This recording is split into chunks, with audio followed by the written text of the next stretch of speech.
Comment est-ce que tu peux demander à une sœur en Christ de coucher avec toi alors que tu sais que c'est quelque chose que Dieu n'aime pas? Ça veut dire que Dieu ne compte pas pour toi.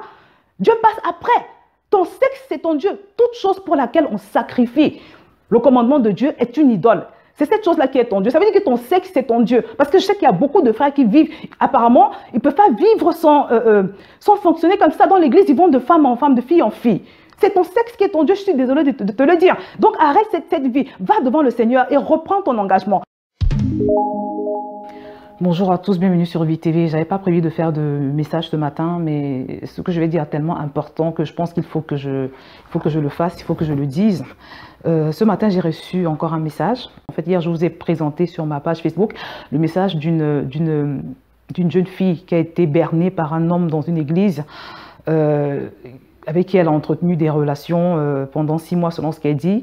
Et quand elle s'est retrouvée enceinte et qu'elle le lui a annoncé, il a décidé de mettre un terme à leur relation. Il a renié la paternité en fait. Il a mis un terme à leur relation en lui annonçant qu'il était marié. Voilà, qu'il était marié et père d'enfant. Donc elle était atterrée, elle était dans tous ses états. Et hier sur ma page Facebook, je décriais donc ce phénomène de désobéissance, c'est-à-dire parce qu'on veut se marier, on veut tellement se marier qu'on décide de fouler aux pieds le commandement de Dieu qui nous demande de fuir l'impudicité. Et je précisais donc que quand Dieu nous dit de faire des choses, vraiment, c'est pour notre bien. C'est vraiment pour notre bien. Ce n'est pas pour nous rendre la vie difficile comme Satan nous le fait croire, mais c'est pour notre bien. Parce qu'en général, on se retrouve dans ce genre de situation quand on a ouvert la porte au diable. Et dès lors qu'on désobéit au commandement de Dieu, dès lors qu'on cède à la pression de son fiancé, on est en train de désobéir à Dieu et d'ouvrir la porte à Satan. Et cette porte qu'on a ouverte à Satan, il va entrer dans notre vie et il va faire tout ce qu'il peut pour la dévaster. Il va se servir de ce péché pour essayer de nous détruire. Donc c'est ce qui s'est passé en ce qui concerne la fille que j'ai évoquée hier dans mon post. Et ce matin, je reçois encore un autre courrier du même genre qui m'a vraiment plongé dans la tristesse parce que je me suis demandé, mais finalement, on va où? Qu'est-ce qui se passe? C'est quoi cette église-là où les gens ne respectent pas Dieu? C'est quoi cette église de ce siècle où les gens se fichent complètement de ce que Dieu dit, de ce que Dieu pense?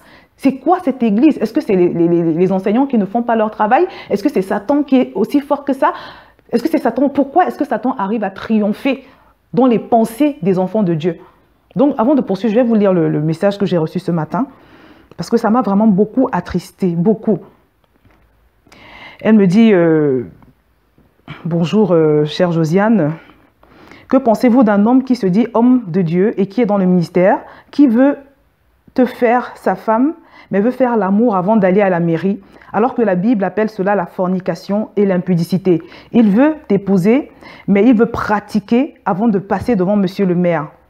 Donc, elle me demande ce qu'elle fait parce que la personne qu'elle fréquente, son fiancé, qui est un homme de Dieu, qui est dans le ministère, lui exige des relations sexuelles avant d'aller au mariage, soit disant qu'il veut pratiquer. Et là, comme je ne comprenais pas bien, c'était flou pour moi, je repars vers elle et je lui demande, mais au fait, est-ce que vous êtes mariée à l'église?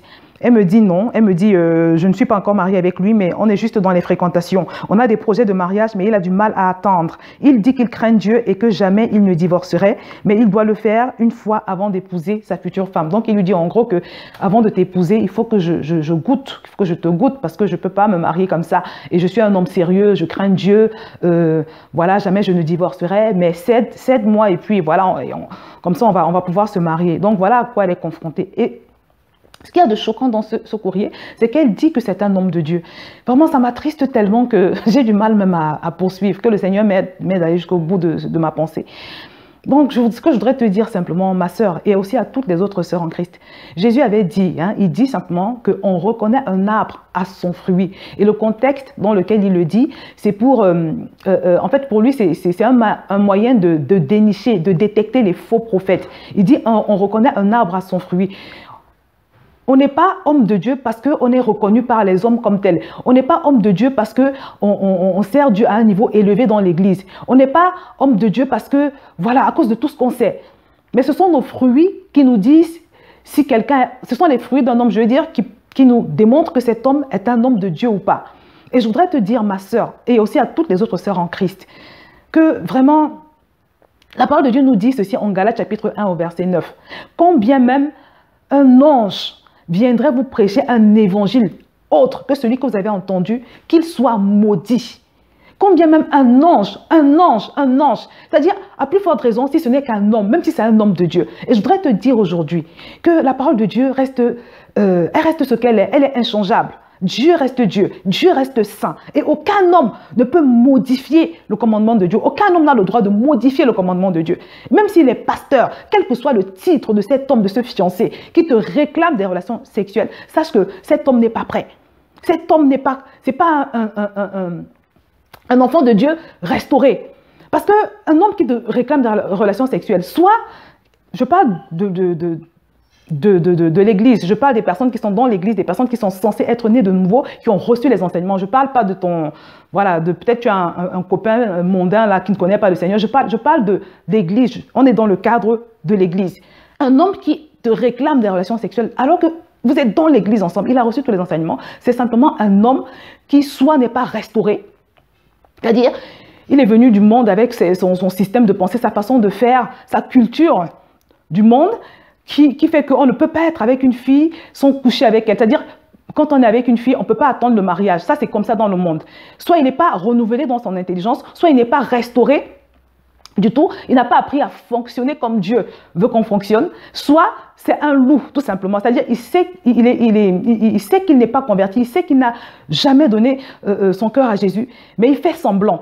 Il est là dans l'église pour détruire les filles. Donc, dans les deux cas, cet homme n'est pas prêt à se marier. Et c'est un homme qui a besoin d'être restauré parce que même si c'est un frère en Christ authentique qui n'est pas restauré et que tu t'engages avec lui dans ces conditions, je peux te promettre, ma sœur, je peux te promettre que tu vas le regretter. Pourquoi? Parce qu'un homme qui n'est pas restauré, c'est un homme qui souffre d'incontinence. Et ça va continuer même quand vous serez mariés. Et ça signifie que quand tu seras enceinte, quand tu seras indisposée d'une façon ou d'une autre, quand tu seras en voyage ou alors quand il partira pour un voyage de 1 mois ou 2, il ne va pas pouvoir se contenir de la même façon. Et il va te tromper. Il y aura des problèmes d'adultère en sachant que beaucoup d'hommes se sont engagés dans l'adultère et ont fini par être happés par Satan. C'est-à-dire ils s'engagent avec une fille, ils se disent bon, ça va être juste une passade, je veux me satisfaire. Mais ils se retrouvent pris dans cette relation au point d'abandonner femme et enfant. C'est des choses que j'ai déjà vécues. Des hommes qui servaient Dieu dans l'église à un niveau élevé, mais qui n'étaient pas restaurés sur le plan sexuel, qui n'avaient pas appris à se contenir. Ils n'avaient pas une relation ferme, ils n'étaient pas fermés dans le Seigneur. Ils se sont mariés dans ces conditions. Et c'est des hommes qui ont pratiqué la fornication dans les fiançailles. Et quand il y a eu des temps d'éloignement avec leur épouse, ils l'ont trompé. Et parmi tous ces hommes que j'ai observé faire ça, il y en a un, il a trompé sa femme et il allait très loin dans son péché dans la mesure où il a épousé l'autre femme. Et ça se passe dans la maison de Dieu. Ça se passe dans la maison de Dieu. Donc, mes amis, mes sœurs en Christ, je ne sais pas en quelle langue je vais parler, mais Dieu n'est pas fou. Dieu est beaucoup plus intelligent que nous tous réunis. Donc, quand il nous dit des choses, il nous donne des recommandations, c'est pour notre bien. Arrêtons, les amis. Arrêtons de fouler aux pieds le commandement de Dieu. Vous savez, l'apôtre Pierre Nyangok, vous savez, celui qui a fait le témoignage sur comment Dieu l'a visité et lui a montré qu'il y aurait peu de chrétiens acceptés au ciel. Il a fait cet enregistrement-là, il a fait cette intervention et il y a beaucoup de gens qui l'ont insulté, qui ont dit que son témoignage n'est pas vrai. Mais avec tout ce qui se passe dans l'église aujourd'hui, moi je pense qu'effectivement, il y a très peu de gens qui seront acceptés dans le ciel. Il y a très peu de gens qui sont authentiquement enfants de Dieu. Il y a trop d'acteurs dans les églises. Il y a trop d'acteurs et même les hommes de Dieu s'y mettent. C'est terrible.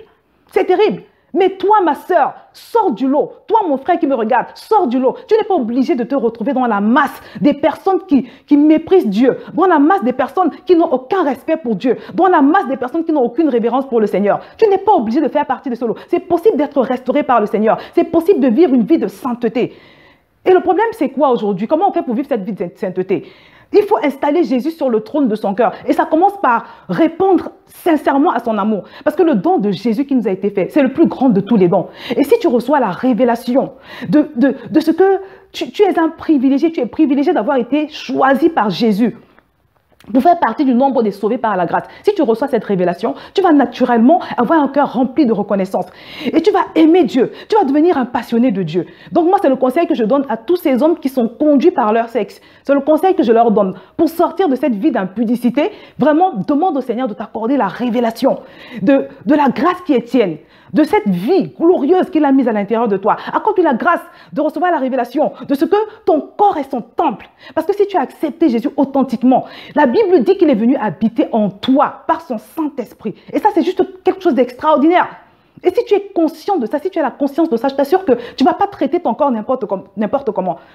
Tu vas donner la priorité à Dieu. Non seulement ton cœur sera reconnaissant, tu vas l'aimer à la folie, à la passion, mais en plus, tu vas être distingué dans ton comportement parce que tu seras conscient que Dieu est en toi. Tu transportes le Saint-Esprit et tu ne vas pas vouloir l'attrister. Donc les amis, soyons profonds, allons jusqu'au bout. Recherchons la révélation de ce qui nous est arrivé. Si tu as vraiment donné ton cœur à Jésus, assieds-toi, prends le temps, même si ça doit durer des jours. Assois-toi devant le Seigneur et demande-lui de te révéler parce que tout commence par là. Dès le début, quand j'ai reçu Jésus, je n'ai eu aucune envie, je n'ai plus eu aucune envie de mener ce genre de vie. Je n'ai plus eu aucune envie de continuer à faire les choses que je faisais avant. Pourquoi? Parce que j'avais reçu la révélation de la gloire qui était venue habiter en moi. J'avais reçu la révélation du privilège qui était mien. Et j'ai commencé à remercier Dieu. J'ai commencé à manifester de la reconnaissance, de l'action de grâce. J'ai commencé à être vraiment éperdu d'amour. Et aujourd'hui, je l'aime tellement que vraiment, il n'y a rien qui puisse faire concurrence à Dieu.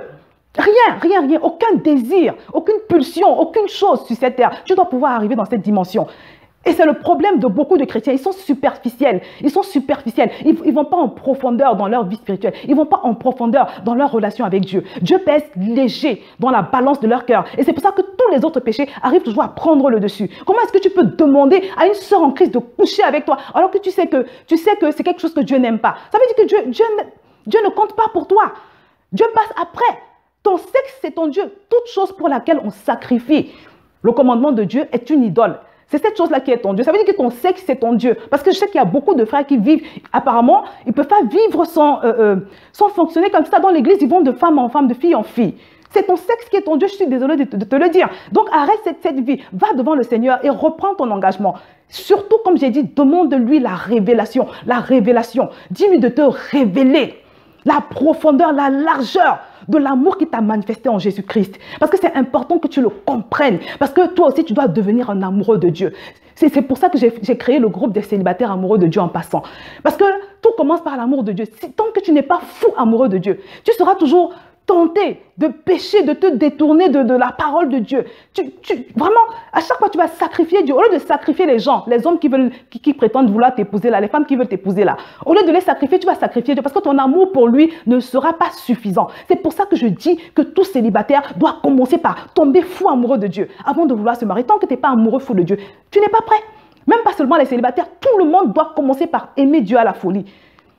Vraiment, je ne vais pas aller plus loin que ça parce que voilà, je ne voulais pas faire une trop longue vidéo, mais il fallait que j'en parle. Arrêtons de nous moquer de Dieu. Arrêtons de nous moquer de Dieu. Dieu est vrai, il est réel. Il est le Dieu d'amour, mais il est aussi le Dieu de justice. Arrêtons vraiment de nous moquer de Dieu. Les sœurs, soyez fermes. Soyez fermes, le salut est personnel. La Bible dit que chacun rendra compte à Dieu pour lui-même. Donc, n'entrons pas dans le lot des personnes qui se dirigent vers des chemins de perdition que si Jésus revient aujourd'hui, ils ne seront même pas pris. Non, Dieu avant tout. Dieu avant tout. Il n'y a pas de négociation quand il s'agit de ça. Installe Dieu au centre de ta vie. Fais de lui le premier. Et il te promet qu'il te donnera toute autre chose par-dessus tout. Les promesses de Dieu sont oui et amen. Elles sont vérité. Le reste n'est que mensonge et manipulation de Satan. Crois ce que Dieu te dit. Installe-le au premier rang dans ta vie. Ne fais aucun compromis avec Satan, ni avec un homme. Et tu verras ce qu'il va faire dans ta vie. C'est la promesse que je te fais au nom de Jésus. Que le Seigneur vous bénisse.